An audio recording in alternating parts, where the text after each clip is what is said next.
नमस्कार। बात को समझो में आप सभी का स्वागत है। आज का मसला, आज का जो मुद्दा जिसको समझने समझाने की कोशिश हम करेंगे वो कुछ ज़्यादा गंभीर, थोड़ा ज़्यादा संवेदनशील है। मामला लव जिहाद से जुड़ा है। जी हाँ, लव जिहाद अब ऐसा जुमला, ऐसा शब्द हो चुका है जो लगातार चर्चाओं में है। शुरुआत में जब लव जिहाद की बात होने लगी, खबरों में लव जिहाद का इस्तेमाल होने लगा, चर्चाओं में लव जिहाद था, तो लोगों ने कहा कि ये किसी एक धर्म को, इस्लाम को ख़ास तौर पे बदनाम करने की साजिश है और ऐसा नहीं है और इसको गलत तरीके से प्रस्तुत किया जा रहा है। ये बात सही है कि कोई भी व्यक्ति कोई एक गतिविधि करता है तो उसका सारा समाज या सारा धर्म उस दायरे में नहीं लाया जाना चाहिए, लेकिन फिर लव जिहाद को लेकर कानून भी बन गया। ऐसा क्यों हुआ? ऐसा इसलिए हुआ कि अगर किसी पूरे घटनाक्रम में कोई एक ही मामला सामने आए या इक्का दुक्का मामले सामने आए तो अपवाद कहे जा सकते हैं, लेकिन लगातार कोई ट्रेंड हो उस तरह का, उसी तरह की घटनाएं सामने आए तो चौंकना स्वाभाविक है। चाहे ये दिशा से भटके नौजवान हो, चाहे अपने धर्म की गलत परिभाषा करने वाले नौजवान हो, लेकिन वो पूरे धर्म को बदनाम करने के लिए भी जिम्मेदार हैं। वो इसलिए हैं कि वो इस तरह की घटनाओं से अपने आप को और अपनी पूरी कौम को बदनाम करने का कार्य कर रहे हैं। अजमेर की घटनाएं हमने सुनी, केरल की घटनाएं हमने सुनी, द केरल स्टोरी नाम की फिल्म भी बनी, उसको लेकर बहुत विवाद हुआ। लेकिन हाल ही में मध्य प्रदेश की राजधानी भोपाल से जो मामला सामने आया और उसके तार अन्य शहरों से, इंदौर से लेकर मध्य प्रदेश के बाहर के भी कुछ शहरों से जुड़ते हुए दिखाई दे रहे हैं, वो बहुत गंभीर, बहुत चौंकाने वाला और तुरंत कड़ी कार्रवाई की मांग करने वाला मामला है। जिस तरीके से भोली भाली लड़कियों को इस पूरी साजिश में फंसाया जा रहा है, दरअसल वो मेरी चिंता का और पूरे समाज की चिंता का बड़ा विषय होना चाहिए। जिस तरीके से इस जाल में लड़कियों को फंसाया जाता है, वो अब लव जिहाद के नाम पर हो, किसी का धार्मिक एजेंडा हो या ना हो, लेकिन वो समाज को जिस क्षरण की ओर ले जा रहा है, समाज में जिस तरह की गंदगी फैला रहा है, उसको अगर साफ करने की कोशिशें तुरंत नहीं हुई तो हम निश्चित तौर पर एक बहुत ही भयावह समाज की रचना करने जा रहे हैं। ये चीज़ें हमारे बगल में हो रही हैं, हमारे आसपास हो रही हैं और इस तरीके से हो रही हैं कि हमें कानों कान खबर नहीं है, तो ये बहुत ही ज़्यादा गंभीर मामला हो जाता है। सबसे पहले समझने की कोशिश करते हैं कि ये पूरा मामला क्या है। 17 अप्रैल को एक लड़की अपने माता पिता के साथ भोपाल के बाग सवनिया थाने में शिकायत कराने पहुंची। इसमें बताया गया है कि 2023 में भोपाल के कॉलेज में उसकी मुलाकात फरहान खान नाम के लड़के से हुई। यहां दोनों की दोस्ती हो गई। जब वह उच्च शिक्षा के लिए इंदौर गई तो फरहान ने उसे ब्लैकमेल करना शुरू कर दिया। वह लड़की पर शादी करने और धर्म परिवर्तन का दबाव बना रहा था। पीड़िता के इनकार करने पर फरहान दोस्तों के साथ इंदौर पहुंचा और वहां दोस्तों के साथ मिलकर पीड़िता से फिर से दुष्कर्म किया, बलात्कार किया, रेप किया। इसके बाद पीड़िता ने इंदौर में शिकायत दर्ज कराने की कोशिश की। हालांकि जब उसे मदद नहीं मिली तो उसने भोपाल आकर अपनी शिकायत दर्ज की। उसको इंदौर में जब मदद नहीं मिली, ये भी बड़ी जांच का विषय है। पुलिस पर, पूरी पुलिस सिस्टम पर सवालिया निशान लगाता है, क्योंकि अगर इस तरीके से लड़की को मदद नहीं मिलेगी तो दिल्ली का निर्भया कांड या फिर कलकत्ता के आरजी कर मेडिकल कॉलेज में हुआ कांड केवल एक उदाहरण बनकर रह जाएंगे। हमने उनसे कोई सबक नहीं लिया, चाहे कितने ही कड़े कानून बना दे, लेकिन कानून के दरवाजे पर अगर इस पीड़िता की शिकायत नहीं सुनी गई थी, अगर फरहान खान के खिलाफ तुरंत इंदौर में ही कार्रवाई नहीं हुई, शिकायत दर्ज नहीं हुई, तो ये बहुत बड़ी कमी है सिस्टम की, जिसको जिम्मेदारों को देखना चाहिए। बहरहाल इस शिकायत के बाद पुलिस ने मामले की जांच शुरू की। जैसे जैसे ये जांच आगे बढ़ी, एक के बाद एक कई चौंकाने वाले खुलासे होने लगे। ठीक एक हफ्ते बाद 24 अप्रैल को जब पुलिस ने एफआईआर दर्ज की तो ये मामला सिर्फ एक लड़की से जुड़ा हुआ नहीं रह गया। ऐसी एक दो नहीं, 3 एफआईआर लगातार दर्ज हुई और अब तक की जांच के बाद एफआईआर की संख्या बढ़कर 5 हो चुकी है। अब सवाल ये आता है कि एक लड़की की शिकायत 5 एफआईआर में कैसे बदल गई। दरअसल पुलिस ने जब जांच शुरू की तो एक ऐसे गिरोह का खुलासा हुआ जो हिंदू लड़कियों से दोस्ती करके, जी हाँ, हिंदू लड़कियों से, और जब इस तरीके से सीधे सीधे टारगेटिंग हो रही हो, केवल हिंदू लड़कियों को चुना जा रहा हो, तो फिर इसको जब लव जिहाद कहा जाता है तो आपको उससे गुरेज नहीं होना चाहिए, क्योंकि ऐसा हुआ है। सारे लोग शामिल हैं नहीं हैं, तो जो नहीं शामिल हैं उनको इसकी आलोचना करनी चाहिए, निंदा करनी चाहिए, इनको निष्कासित करने का काम, अलग थलग करने का काम, इनका हुक्का पानी बंद करने का काम होना चाहिए। कानून से जो सजा मिलेगी तो मिलेगी, लेकिन इनका समाज, इनकी कौम, इनका धर्म इनको अगर नहीं सजा देता है तो फिर ये बहुत गलत परिपाटी बन जाती है। किसी भी जगह अगर गंदगी है तो उसको साफ करने की कोशिश पहले भीतर से होनी चाहिए। जब खुलासा हुआ तो यही पता लगा कि वो हिंदू लड़कियों से दोस्ती करके उन्हें अपने प्रेम के जाल में फंसाता था, और इसके बाद इन हिंदू युवतियों से मुस्लिम युवक शारीरिक संबंध बनाते थे, उसका वीडियो बना लेते थे। वीडियो बनाने के बाद शुरू होता था ब्लैकमेलिंग का सिलसिला, और इसमें लड़कियों को मुस्लिम लिबास पहनने की आदत डालने और धर्म परिवर्तन का दबाव डाला जाता था। इसी वजह से कानून बना था, यह हमें ध्यान रखना चाहिए। इसके साथ ही पीड़ित लड़कियों का ब्रेन वॉश करने के लिए गिरोह में 2 लड़कियां भी शामिल कर ली गई थी, जो इन सब के लिए उन्हें बरगलाती थी, उन्हें राजी करने की कोशिश करती थी। इस गिरोह का शिकार कितनी लड़कियां हुई हैं इसकी ठीक संख्या तो अभी सामने नहीं आई है, क्योंकि इज्जत के डर से, बदनामी के डर से, घर वालों की समझाइश के बाद आगे शादी होगी तो दिक्कत हो जाएगी, करियर में दिक्कत हो जाएगी, लोग ताने कसेंगे, तमाम कोशिशों के बाद भी हमारा समाज इन सब चीज़ों से बाहर नहीं आ पाया, और इस डर से लड़कियां सामने नहीं आती है। दरअसल जो 5 पीड़िताएं सामने आ चुकी हैं वो प्रतिनिधित्व करती हैं उन 50 या 5, हमें नहीं पता कितनी संख्या वो है, लेकिन उन सभी पीड़िताओं की आवाज़ का प्रतिनिधित्व ये FIR करती हैं, और इसीलिए उसी तरीके से इसको मानकर कड़ी कार्रवाई की जानी चाहिए।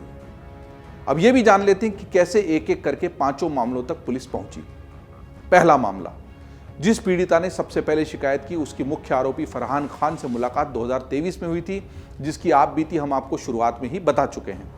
दूसरे मामले को समझते हैं। फरहान के मोबाइल से मिले वीडियो के आधार पर पुलिस ने 2 और लड़कियों की पहचान की। ये पीड़िताएं सगी बहनें हैं। इन लड़कियों ने पुलिस को बताया कि आरोपी ने 2022 में पहले BTech की पढ़ाई कर रही बड़ी बहन को फंसाकर उसके साथ दुष्कर्म किया, और उसके बाद उसे जबरदस्ती नॉनवेज खिलाया और शादी और धर्म परिवर्तन के लिए दबाव बनाने लगा। जब लड़की ने उससे बातचीत बंद कर दी तो आरोपी उसे कॉलेज में ही बदनाम करने लगा। सितंबर 2024 में उसने मामला सुलझाने के लिए पीड़िता को दोस्त अबरार खान के घर बुलाया और वहां फिर उसका उत्पीड़न किया। किस तरह की किस सोच के ये लोग हैं। तीसरा मामला, इसी बीच आरोपी ने पीड़िता की छोटी नाबालिग बहन को जून 2024 में अपनी दोस्त से मिलवाया। इस शख्स ने लड़की से छेड़छाड़ के बाद उससे दुष्कर्म किया और उसने आपत्तिजनक वीडियो तक बना लिए इस पूरे मामले के। दूसरे आरोपी ने यह वीडियो फैलाने शुरू कर दिए और ब्लैकमेलिंग भी शुरू कर दी। जुलाई 2024 में मुख्य आरोपी ने इस मामले को खत्म करने के लिए पीड़िता को अपने दोस्त के घर बुलाया और वहां पर फिर से नशीले पदार्थ देकर उसके साथ दुष्कर्म किया। मतलब मामला खत्म करने का झांसा देकर बुलाकर फिर वही काम कर रहे हैं। ये इनका मोडस ऑपरेंडी है, यही इनका काम करने का तरीका है फरहान और उसके दोस्तों का। चौथा मामला, पुलिस ने इसी तरह के वीडियो के आधार पर एक और पीड़िता की पहचान की, जिसकी डरावनी दास्तां बाकी 3 लड़कियों की तरह की ही थी। एक और खुलासा यह हुआ है कि आरोपी चुपके से बनाए गए पीड़िताओं और के अश्लील वीडियो के जरिए उन पर अपनी सहेलियों से भी दोस्ती करवाने का दबाव बनाते थे कि अगर अपनी सहेलियों से नहीं मिलवाओगे, मतलब हमें इस झांसे को, इस दुष्चक्र को, इस पूरी हमारा जो षड्यंत्र है उसको आगे बढ़ाने के लिए अपनी सहेलियों से दोस्ती करवा दो, नहीं तो हम आपके वीडियो वायरल कर लेंगे। और अपनी बेइज्जती के डर से ये लड़कियां अपनी सहेलियों से मिलवाती थी और फिर वो सहेलियां भी इस दुष्चक्र में फंस जाती थी, क्योंकि सहेलियां एक दूसरे पर भरोसा कर इस जाल में फंस जाती थी।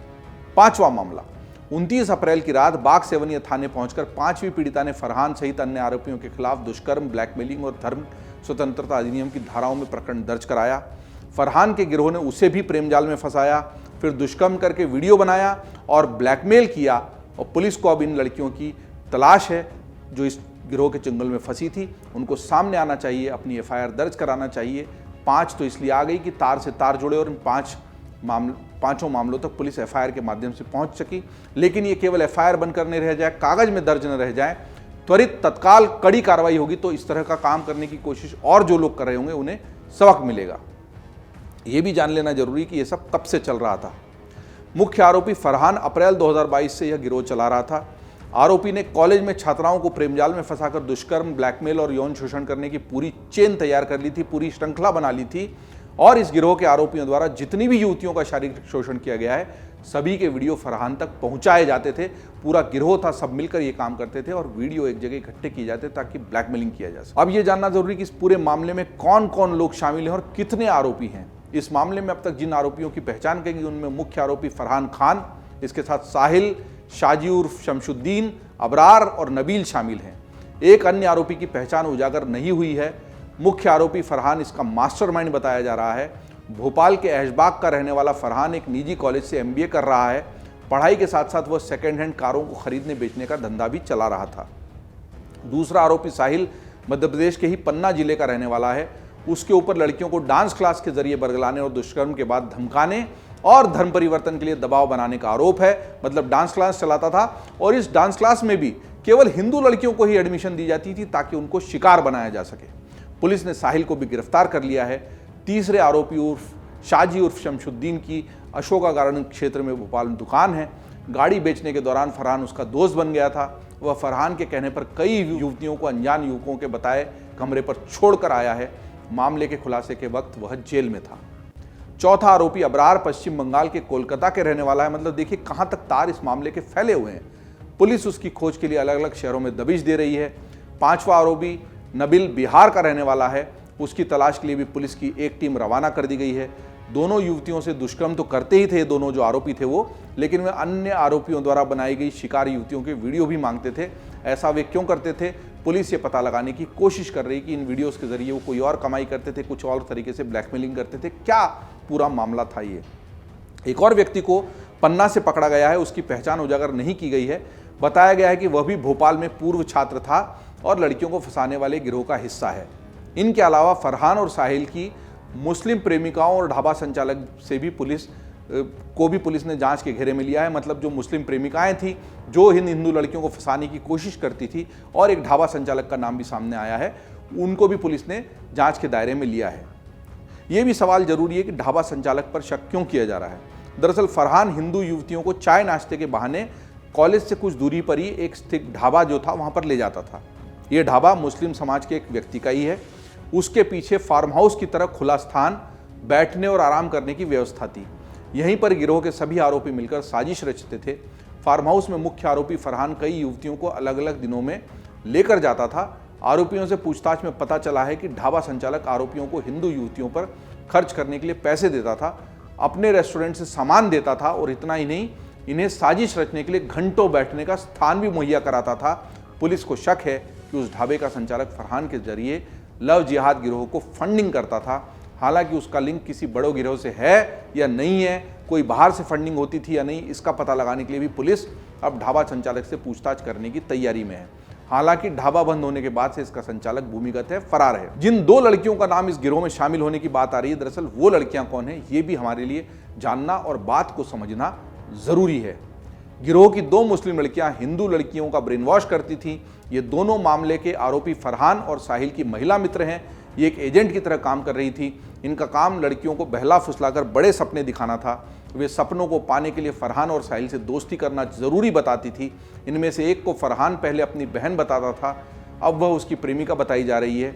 वही हिंदू युवतियों का ब्रेन वॉश कर मुस्लिम युवकों के साथ शारीरिक संबंध बनाने, मुस्लिम लिबास पहनने और इसी तरह की गतिविधियों के लिए प्रेरित करती थी। इसी तरह दूसरी लड़की एक अन्य आरोपी साहिल की प्रेमिका बताई जा रही है। ये अशोका गार्डन में एक कॉस्मेटिक की दुकान में नौकरी करती है। पुलिस के अनुसार कॉस्मेटिक की दुकान पर आने वाली युवतियों को साहिल की प्रेमिका डांस क्लास ज्वाइन करने के लिए सलाह देती थी। वो साहिल से मिलकर उनको डांस क्लास में एडमिशन दिलवाती थी। वो पैसों की कमी की बात करने वाली गरीब हिंदू युवतियों को साहिल के साथ जिस्मानी संबंध बनाकर मुफ्त में डांस सीखने का दबाव बनाती थी। मतलब अगर आपके पास डांस क्लास के पैसे नहीं है तो जिस्मानी संबंध बना लीजिए, डांस क्लास मुफ्त हो जाएगी। इस तरह का इनका ये जाल था पूरा। पुलिस अब फरहान और साहिल की कथित प्रेमिकाओं से भी पूछताछ करने की तैयारी में है। अब बड़ा सवाल ये भी आता है कि कौन कितनी युवतियों से संबंध बनाया था और इसकी क्या रेस थी और क्या पूरा मामला था। दरअसल पीड़िताओं और आरोपियों से पूछताछ में पता चला है कि आरोपी आपस में होड़ लगाकर रखते थे कि कौन युवक कितनी हिंदू युवतियों को प्रेम जाल में फंसाएगा। बताइए किस तरह की कंपटीशन है। जो जितनी अधिक युवतियों को फंसाता था वो गिरोह में सम्मान और प्रशंसा का पात्र बनता था। सबसे अधिक युवतियों से शारीरिक संबंध बनाने वाले आरोपियों में फरहान के बाद अबरार और अली का नाम आता है। फरहान जिन युवतियों से दरिंदगी करता था उन्हें ब्लैकमेल करते हुए उनकी सहेलियों, छोटी बहनों या रिश्तेदार की लड़कियों को लेकर आने का दबाव भी वो बनाता था। ये सारी बातें इसलिए है कि हम समझें, घर में अपनी बेटियों को, बहुओं को, बच्चियों को समझाएं कि किस तरह की हरकतें, किस तरह की गतिविधियां बाहर चल रही हैं। ये आपराधिक प्रवृत्ति के लोग किस तरीके से अपनी इस मानसिकता का उपयोग समाज में गंदगी फैलाने के लिए कर रहे हैं। जो काम इन्होंने किया है वो न केवल समाज का सिर शर्म से झुकाने वाला है, बल्कि लव जिहाद की जिन बातों को लोग खोखला बताते थे उनको इस सबूत के माध्यम से पुख्ता करने वाला है। और इसीलिए इन बातों को खत्म करने की आवाज़ें वहीं से, समाज के भीतर से आनी चाहिए और इन लड़कों को कड़ी सजा देकर इनको बहिष्कृत करने का काम भी करना चाहिए, ताकि इस तरह की गतिविधियों पर अंजाम लगे। इस बात को समझने और समझाने की कोशिश इसलिए भी की है कि सभी के घरों में, जिनके घरों में बच्चियां हैं, वो इन खबरों को पढ़कर, इनके वीडियो देखकर, इसकी जानकारी पाने के बाद चिंतित हैं बहुत ज़्यादा, क्योंकि बच्चियां बाहर जाती हैं, कॉलेज में जाती हैं, पढ़ती हैं, क्लासेस में जाती हैं, और इन बच्चियों को अगर इस तरीके से कोई जाल बिछाकर बैठा है तो किशोर वय या युवावस्था में कई बार ये ध्यान नहीं जाता है। आपकी सहेली आपके साथ दिन रात उठने बैठने वाली ही अगर आपको किसी दिशा में ले जाती है तो आपको शुरुआत में समझ में नहीं आता है कि ये जाल है, ये ट्रैप है, ये एक झांसा है जिसमें आप फंस सकते हैं। बात ये समझ लीजिए कि अब इन मामलों में अत्यधिक सावधानी की आवश्यकता है। इस तरह का कोई भी जो हरकत होगी वो झांसा हो सकता है, ट्रैप हो सकता है। इसका मतलब ये भी नहीं है कि हम पूरे समाज या अन्य सभी व्यक्तियों पर अविश्वास करने लगें, लेकिन जब इस तरह की घटनाएं सामने आती हैं तो अत्यधिक सतर्कता के अलावा कोई चारा नहीं रह जाता। सभी इस घटना को समझें, इस पूरे मोडस ऑपरेंडी को, इस कार्यशैली को समझें और उसको समझते हुए सुरक्षित रहें और सतर्कता बरतें। यही इससे सीख मिलती है। इस तरह की घटनाएं ना हो उसके लिए सबसे ज़रूरी तो यह है कि कार्रवाई कड़ी हो। अगर किसी ने एफआईआर लिखने से इनकार किया या इस तरह के मामले में एफआईआर दर्ज नहीं हुई है तो वो जांच का विषय है। हम लगातार खबरें देकर कोशिश करेंगे कि ऐसे लोगों के खिलाफ भी कार्रवाई हो कि उन्होंने इस मामले की गंभीरता को समझकर मामला दर्ज क्यों नहीं किया। फिलहाल अन्य खबरों के लिए आप देखते रहिए अमरउजाला.com। देख रहे हैं तो हमारे चैनल को सब्सक्राइब कर बेल आइकन दबाएं और फेसबुक पर देख रहे हैं तो हमारे पेज को लाइक करें। 8 मिलियन प्लस सब्सक्राइबर, आपके इस भरोसे के लिए बहुत धन्यवाद।